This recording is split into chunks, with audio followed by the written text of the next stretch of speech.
great traditions, they all agree that there are at least 4, usually 5 major states of consciousness that everybody has access to.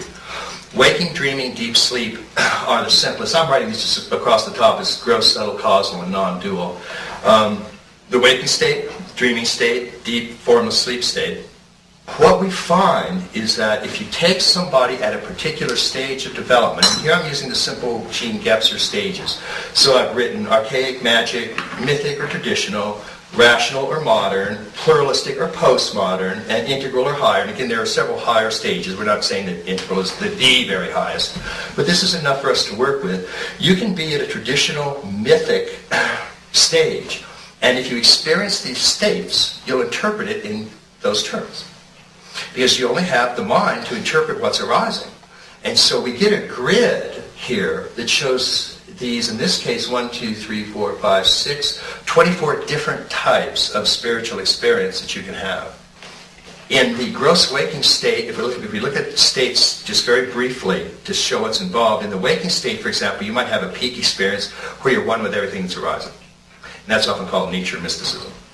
In the dream state, though, one of the first things you notice about the dream state, the way that Vedanta and Vajrayana define it, is there's no gross objects. There's no physical body, there's no nature, there's no Gaia. It's just a subtle realm of images and light and feelings and emotions. And that's a kind of deity mysticism, if you feel one with luminosity or light that's not merely from the physical realm. So that subtle deity mysticism is typical of a dream state peak experience.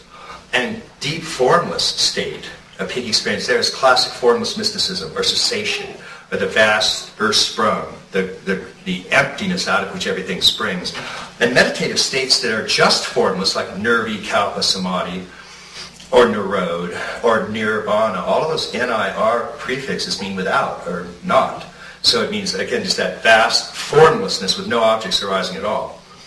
And the non-dual ever-present is that which is aware of all of these.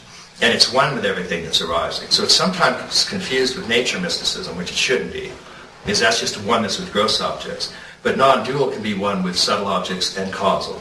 And so it's ever-present, 24/7, timeless, noticing of everything that's arising. If you have a peak experience, as I was saying, let's say you're at the mythic stage or wave of development, and you have an experience of a subtle being of light. And you come from a culture that's Christian, you very likely interpret that as Jesus, perhaps. And because you're at an ethnocentric level of development, you will believe that unless somebody has an experience of Jesus, they can't be saved. It's a very, very common thing that happens. And so a lot of the world's religions, because they started at the ethnocentric level, again, it's not bad. I mean, we all go through it, and some Republicans never get out of it. I do not want to pick on Republicans. There's very evolved Republicans, I'm sure. We try to integrate Democrat and Republican. Let me make my official statement for the record.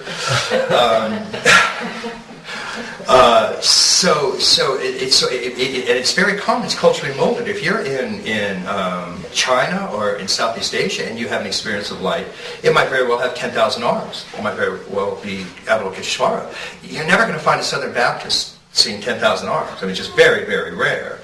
And so the ethnocentric part, though, is nobody can be saved unless they believe my God, or unless they believe my Jesus, or my Jehovah, or my Allah, or my whatever it is. That's very, very common at the ethnocentric level. So, again, but somebody you can be at the rational level of development, like Bertrand Russell was, for example, and he had experience of nature mysticism, but he interpreted it, of course, in rational terms. That's almost all you can do. I want to point out two things in this regard. One is that, I don't care what stage anybody's at, all 4 states are available at all 6 stages. So even a 6-month-old has access to gross, subtle, causal, and non-dual realms of reality, states of consciousness.